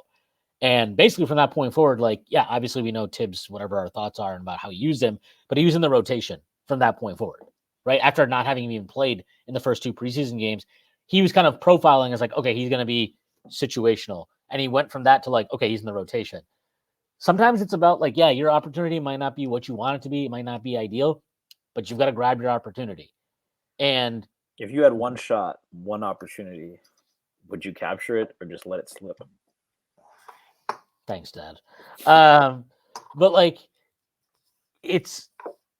that's what it is. Like he's got to take the chances afforded to him. And I think that Tibbs is giving him chances. So is it what he wants? Do I think Bogdanović could maybe be used in different ways? Sure, but he's not. So get the fuck on with it and figure it out. And like, Yep. yeah, I mean, if he plays at a certain level, then we can start talking about like, okay, well, how could Tibbs get more out of him, or how could Tibbs maximize him? But he's not even playing at a level enough where you're worried about that part, you know? Yeah, it's interesting. They haven't used him much as a screener. It feels like.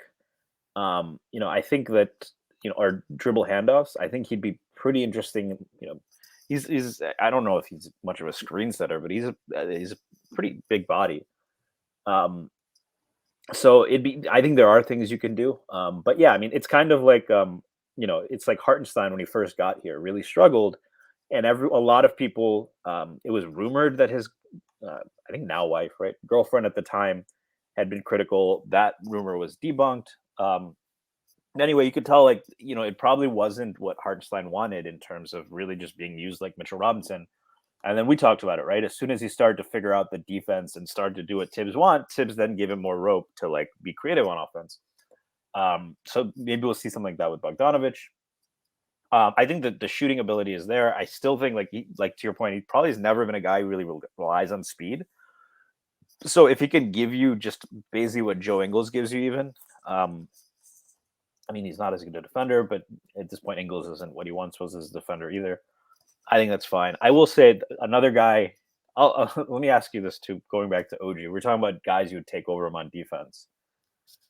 What if I told you there is a 20-year-old? Is he 20 or 19? Whatever old he is, who plays on one of the worst teams in the NBA, who might be a better defender than OG? What would you say? Sorry, plays on one of the worst teams in the NBA. Yeah, he's 20, might be a better defender than OG. Is he 7'5"? Yeah, but that's the only other guy, right? So Bol. Bol's not 7'5". He's only like 7'2". He's fucking tiny. Yeah, he's a small guy. No, his dad was 7'7" or whatever, but Minute 7'6". Yeah, so yeah, I mean, I guess you'd have to take Wemby over OG, right? Just because he's pretty insane right now. But he's not a role player. This is my thing. It's like there's a difference. Yeah, so the guys we all named were stars, right? AD, Giannis, Bam is a star, and Wemby. And OG is better on defense than Giannis. When Giannis is fully locked in? I don't think he's been fully locked in years, bro. Like the last time I think he does in the playoffs. Like in a playoff series. the last time he was like, even then, I don't think he's as good. I mean, how old is Giannis? He's like 29. Yeah. How old is that? Old enough? He's 29. He'll be 30 in December next year. I don't think he moves as well in space defensively as he used to. Like when he plays the 5 now, I don't think he covers space in the pick and rolls as well. I know they've been having him switch more than they have in the past. I don't know. To me, he's just not as imposing a defender as he once was. He's not a bad defender, obviously, but he's not as imposing as he once was. I think OG's a better defender. And OG's like, I mean, now Raptors fans were saying that like he was not locked in. So you know how we've been talking about like is RJ quiet? Was he quiet quitting in New York? Given kind of like how much better he's played in Toronto. Gen Z, man. But like Toronto fans are like, all right, but like OG was quiet quitting in Toronto, so fuck you. Maybe he was, but like since he's been in New York, I'm just like, is this the best defender of all time? Like, what am I watching right now? Is this Sidney Moncrief? But like, yeah, I don't know. I don't think Giannis is better than OG on defense. I don't know that. I mean, who else is there? Davis, Bam, Rudy, and Wemby. He's better than Rudy. Like we're talking about playoff defense, right? We're talking about like the highest levels of basketball defense. OG's better than Rudy, and he's probably better than Wemby. Well, I mean, he's better than Wemby for right now. Hakeem numbers right now. Okay, but he's doing it against prime Hakeem numbers, and he's 20. But it's not the same thing, and they're still the worst defense in basketball. Or one of the worst defenses in basketball. I mean, it would be hard for them to be worse. I mean, they're a lot better with him on the court. Let's see. They're actually a little bit worse on offense, aren't they? I don't know. We're gonna find out right now. Victor Wembanyama stats. He's been great for my fucking fantasy team, so that's great. If anybody cared about that, Wembanyama on off. Let's see.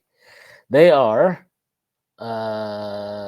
You're right. They're slightly, marginally worse with him on the floor offensively, minus 0.2. So they have a 110.7 offensive rating when he's on, 110.9 when he's off. Defensively, 114.7 when he's on, 122.5 when he's off. So that's a plus. He's basically like it's technically a minus 7.8, but he's a net plus 7.6. All of that coming on the defensive end of the floor. Which is impressive because he's going against starters, and yeah, I mean, who else they have? Sohan.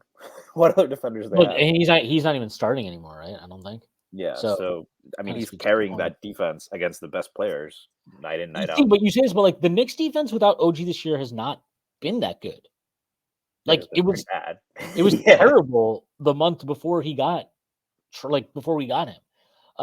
And like his splits. So since he's been with the Knicks when he is on the floor, I mean the offense. By the way, this is ridiculous. They have a 126.7 offensive rating with him on the floor. They have a 116.3 offensive rating with him off. Are you only counting the games in which he was on the team, or yeah, just in New York since he got to New York?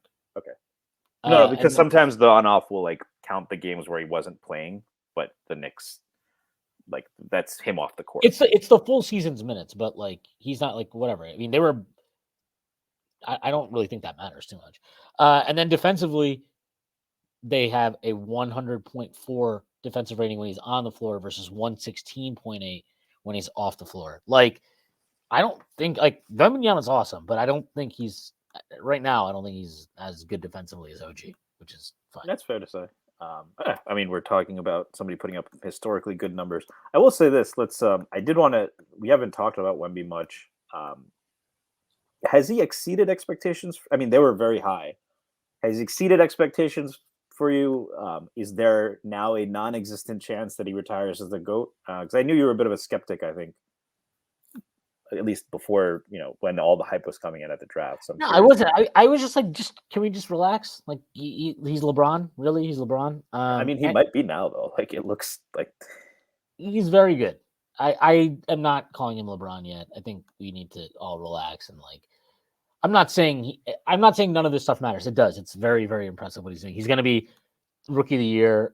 It was cute while people pretended that, that Chet was on the same level. He's not. Chet's really good in his own right, but get fucking real. He's gonna run away with this award. He should be unanimous rookie of the year as far as I'm concerned. I don't even think it's very close, considering how dog shit that fucking Spurs team is. And to your point about prime Hakeem numbers, he's averaging. Yeah, Jaime Jaquez can go fuck himself. Wembanyama is averaging 3.4 blocks, which I'm pretty sure is leading the league, and he's averaging 1.3 steals. So that is literally prime Hakeem numbers, which is insane because, like, the reason and people should go back and like look at some of those center numbers back then. Like, you're like seasons from Hakeem and David Robinson that make absolutely no sense. It's like four blocks, 2 steals. Yeah, it just like it won't exist now because the game is so much more spread out. And like back then, obviously you'd have like your 3 front court players were non-spacers in a lot of ways, right? So like it's totally different, which is what makes Wembanyama having these numbers even more fucking insane. You're like, wait, why are you averaging? And maybe look, that's probably a sign that their perimeter defense is terrible, right? He shouldn't be averaging 3.4 blocks a game. That's just ridiculous. But yeah, no, I mean, do I think he's LeBron? I don't know. I'm not putting that on him. I don't like putting this on players where I'm like, oh, I'm going to like, let him be what he is. We'll figure it out in like 4 or 5 years. We'll have a much clearer idea of like, okay, where is he at? But like, so far, if you compared him to the trajectories of great players, the greats, LeBron was 18. He is doing as well as LeBron was 18. Of course. He's doing he's doing what you would have. It's not like he's coming below that, right? So you can say maybe still it's unfair to put that on him, but he has, to the extent that you would expect, he has met it at least. No, he's great. He's going. I will be shocked. Just knock on wood, barring injury. Like this looks like a Hall of Fame player, right? Like this looks like a first ballot Hall of Fame talent player, whatever. There's a difference between that and LeBron. Like LeBron is the second best player ever, as far as I'm concerned. The 90s do matter to me. That was a very weird thing that was going on. Wait, you think Kobe's the GOAT? Yeah, Kobe's the GOAT. But like he's the best player of his generation. He is a guy. He's not even just the best. He's transcends generations, which is what the best players do, right? They are like they're the best in one generation and they're best in the second generation. They cross all of that, and LeBron is that. Is Wembanyama going to be that? I don't know. He looks like he has the potential to be. So the question is, does he have the potential to be a top 10 all-time guy, top 5 all-time guy? Sure, he's got the potential. But like, I think people like when Anthony Davis came in after his rookie year, I remember thinking to myself, like, his first, second year, I was just like, dude, is this like a top 10 guy? Like, is that what this is? Is this what, like, For Cat's rookie year, a lot of people were yeah, calling him generational. We were both, I mean, we were both calling Mobley maybe Tim Duncan light, right? yeah, As a rookie. So yeah. These things can change real quick. I think Wembanyama is clearly better than those guys. Well, maybe not AD. I think people forget really how good Anthony Davis was by his second year in the NBA. And injuries definitely have taken their toll on AD to an extent as well. Wembanyama is a big guy. The injury stuff with him, the injury stuff with him has always been my biggest concern, though. And I think it's valid if there are teams that were worried about that. And I think every team would have taken him number one overall, but I do think that there are probably people within the league, around in different organizations, that were genuinely concerned about, like, all right, look, the guy's awesome. Can he sustain this at his size, his frame, whatever? And that's not an unfair concern. It's valid. So we'll see how it goes. I am really not, I don't want to say encouraged, but like I'm very impressed by what he's shown, especially because he got up to a slow start and you're like, okay, maybe this is gonna. And I also like I thought it was stupid when people were trying to like write him off right at the start of the year, right, where he's like struggling and stuff. And I'm like, dude, he's fucking 20. He's playing in the NBA for the first time. He's on a dog shit team. And like physically, you even see nights still, right? Like fucking Şengün gave him work last week, just absolutely destroyed him. There's still nights where like the lack of physicality and the work that he has to do on that side of in that aspect come back to, like, I don't want to say haunt him, but they hurt him. And that's fine. He's 20. And I thought it was stupid when people were kind of like dismissing him early in the year for those reasons as well. But yeah, I mean, he's everything that I think anybody. I mean, he's having as good of a rookie year as you could have possibly imagined him having. I think that's fair to say. Yeah, and that's kind of the point I was making. And yeah, I mean, I think also I know like there are people who think he's corny. He does play with an edge, right? I think that matters. He's a little corny. He is corny, but he does play with an edge, right? He is not soft by any stretch of the imagination. I would say the opposite of true. That's also what I like about Chet, by the way. I don't think we should. Chet, there are many years where Chet would win Rookie of the Year. He just happens to be going up against one of the all-time seasons from a rookie. I do think, yeah. I mean, I think the fact that KP is kind of polished and matured the way he has bodes well for Wemby. Obviously, he had a huge injury, but KP has come back almost to his level of explosiveness. He has figured out, I think, a good balance of interior and exterior scoring. Figuring out how to like get his 20 points without necessarily needing to create, because KP isn't really that efficient, but we've seen Wemby do it basically all. I am curious if he played in Oklahoma City next to Shai Gilgeous-Alexander and Jalen Williams, how much better he would look even. But yeah, I mean, that aside, I think it's exciting for the game. It's fun to watch. And I think it's fun to see so many people who just wrote him off like he's going to get broken in half or whatever. No, I mean, even the guys who that was true about, like KP, who did get bodied at times early in his career, he still became a really good player. Yeah. Yeah. I mean, people said the same thing about Chet too, by the way. Oh, he's going to get broken in half. He's been really good. Yeah. And part of that is the league is evolving and sports science is evolving, right? We're figuring out how to work with guys with very, very unusual shapes. I did want to talk about, and not in terms of a buyer's remorse thing, for those, just going to preface this by saying, I think the OG trade was a win-win. I think it's really worked out well for Toronto, but we should talk about a couple former Knicks who we've talked a lot about. We'll start with RJ Barrett, who has been just phenomenal. I know you talked about it a little bit, but potentially he was quiet quitting or whatever in New York.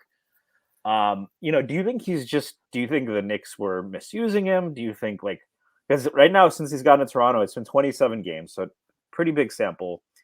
He's averaging 21 points a game on 55 from the field, 42% from three, weirdly shooting 59% at the free throw line after by the end of his time in New York, he was almost an elite. He's a really good free throw shooter.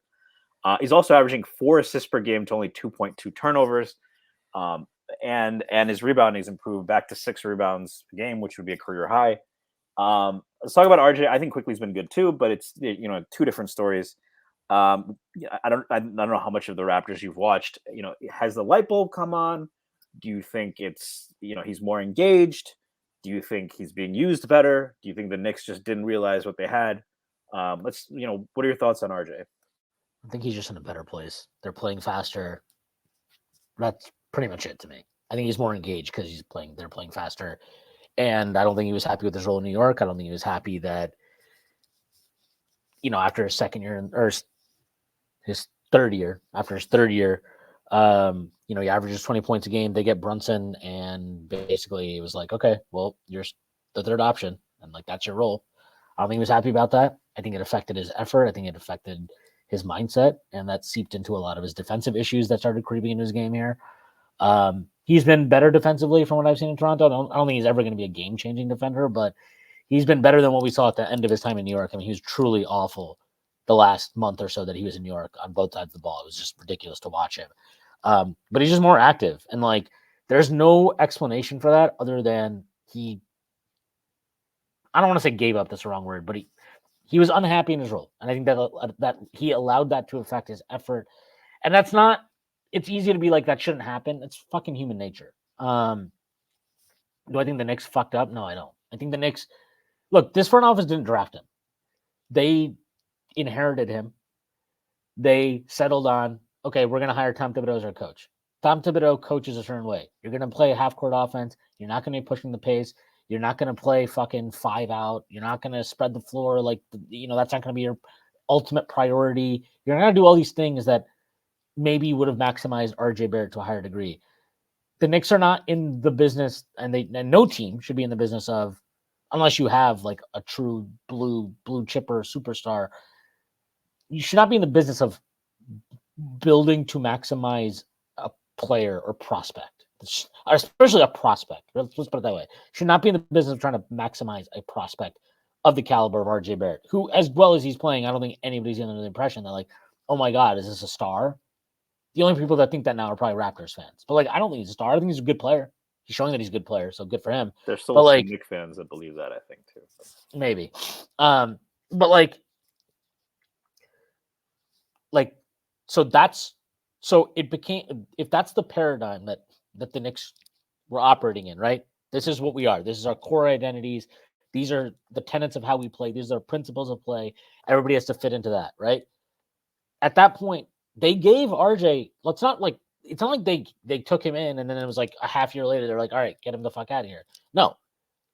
He was here for 3.5 years after Leon Rose took over. He got a $107 million contract that they invested in him.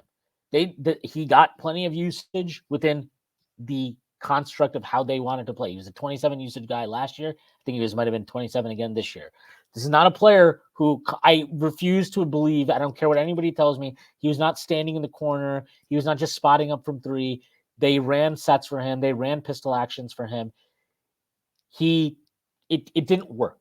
It doesn't matter what the why at this point really doesn't matter. Why did it not work for him in that construct? I don't know. You'd have to ask him, and we'll see. But like, it didn't work, and he had plenty of opportunities.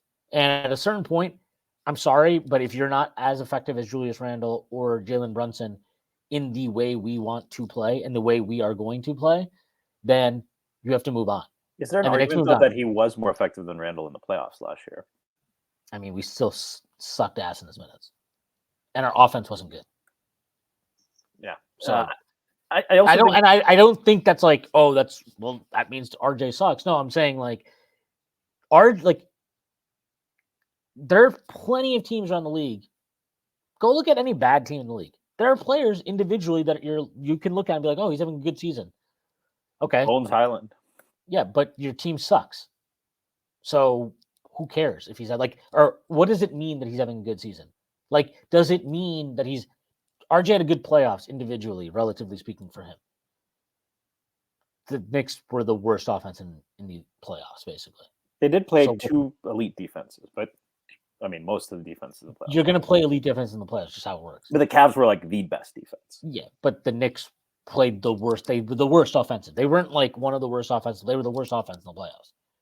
So RJ and that to me is a reflection of like, okay, wow, when Randle sucks, we really struggle. When Quickly sucks, we really struggle.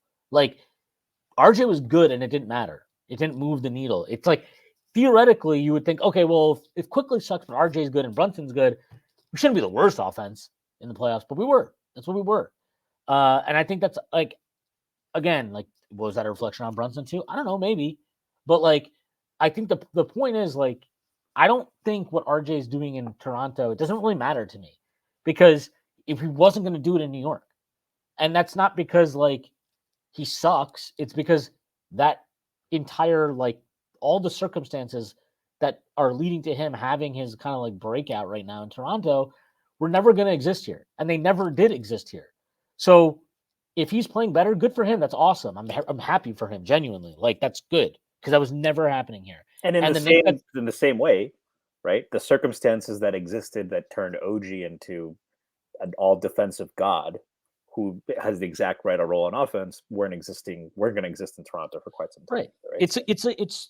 Trades can be win-win scenarios, and they're win-win because usually the thing that you have that the other team wants is something they think is going to help them a lot because they lack it. Yeah, and maybe you have something, and clearly the Knicks have things that they wanted that they're getting more out of too. Like, I mean, the Quickly part Precious. of it, we got Precious back too, by the way, that trade, right? So yeah, we got Precious, who's been awesome. He's been way better for us than he was in Toronto, way more consistent too. Quickly, like being good there does not surprise me, and he was good here. So that part of it is like what it is. It's okay, yeah, like the guy that it speaks to his versatility. He can play in multiple systems, multiple situations, multiple roles. I will say his defensive impact without having another great point of attack guy next to him or being asked to do that more, it has fallen off. I just think that their team defense sucks. He's a guy that executes scheme at a high level. Their team defense is just a fucking disaster right now. If they get better, like I'm sure if they have Pirtle back and Barnes back and they figure out what the hell they're doing on defense, he'll be a lot better. But right now, I don't take much from anybody's defense on that team. If you watch them play, it's like they're all doing different things at all times. So I don't know. That's probably the one thing Darko's got to figure out more than anything. But like going back to RJ for a second, I do think it's notable to your point, right? In his career, his rookie year, 35% of his twos were assisted, 35%. Second year, third year, 40%. Fourth year, 42%. This year, what's interesting is a lot more of his twos were assisted, even in New York. 54% of his twos, which would have been a career high, were assisted. Toronto's leaning to that more. 66% of his twos are assisted. So I think a lot of the times it's not as simple with RJ as just let him cook because he isn't. He's even now in Toronto, he is creating less than he has before at all in his career for himself. And it's worth noting that a lot of his 3-point percentage, the increase has come from the fact that he's taking a third of his 3-pointers from the corner and hitting them at a preposterous 47%, right? So in many ways, he is a pretty similar player, but to your point, they have really catered to his strengths, and that has probably led to, having him be more engaged. But, there's a reason they're not a winning team because winning teams usually do not cater their offense to a guy who can't really create that much for himself to this extent, right? With Quickly, I think what's worth noting is just how good he's been on offense there. Even despite having a horrible start from two, he's still only at 43% on twos. And that's with some improvement. His shooting at the rim has improved back up to 67%. He's not having as much success with the floater as he did in New York. A lot more contested, I would imagine. But still, he's putting up 18 points, 6.5 assists, and only 1.7 turnovers a game. I mean, assist to turnover had always been a strength of his, but really playing at a high level. I think the on-off numbers are probably not as good as they were. Some of that is that he's no longer coming off the bench on a good bench. He's starting for a bad team. But I think it's a win-win trade. I think it speaks well, to be honest, that the fact that their young players can go thrive in other situations. Maybe teams now look at Deuce a little bit differently, right? It's kind of like if you're Kentucky or if you're a team that produces good prospects, teams are going to look at maybe you and say that if Deuce McBride is doing this in New York where he can shoot 40% from three, maybe we would give up some value for him, right? Because we've seen guys leave the Knicks and do even better. And it's not because they're always misused, but it's because they're a good team, but they still develop their young talent. So in that sense, you can look at this RJ and quickly trade and see teams might be more willing to trade with the Knicks going forward. Whereas a place like Miami, when guys leave, oftentimes they're not very good at all, right? So teams might be less willing to trade with them. So Yeah, no, for sure. No, I agree. I think it does speak well to the Knicks' ability to develop young players and what they can provide to other teams around the league. And I mean, they're doing it, so good for them. All right, I think that's a good place to end it. Stacy, let the people know where they can find you and plug anything that you'd like to plug. you can find me at StacyPadden89. I'll plug all the great work at the Strickland. Definitely follow. Definitely, I will especially plug Strictly NFL. Especially now during free agency, it's tough. Honestly, it's been a lot tougher for me to keep up with free agency than it is in the NBA. A lot of movement. I have no idea what the cap is in the NFL. So if you feel the same way, or even if you don't, but you're just really into it, Khan's got you covered. So check out Strictly NFL for sure. For sure. I have nothing to plug myself, so I will plug all the work Strickland. Check out, as Stacy said, Khan's doing good work on Strictly NFL. Check out the post game shows. Sam and Tyrese and everybody are killing it over there. The recaps have been awesome from Miranda and Jeff, so definitely give those a read. Aside from that, I have nothing. So thank you to our sponsors, both Cut and Bet Online. That is the show for today. The Knicks go to the West Coast. They play Portland on Thursday. They should hopefully get a win there. Now that we have our own Lisan El Gaib back in OG Anunoby. All right. And me and Prez will be recording on tomorrow evening. So whatever we talk about will not be about the Portland game. But that should be dropping Friday morning also. So be on the lookout for that. All right. I will see everybody then, and enjoy the rest of your week.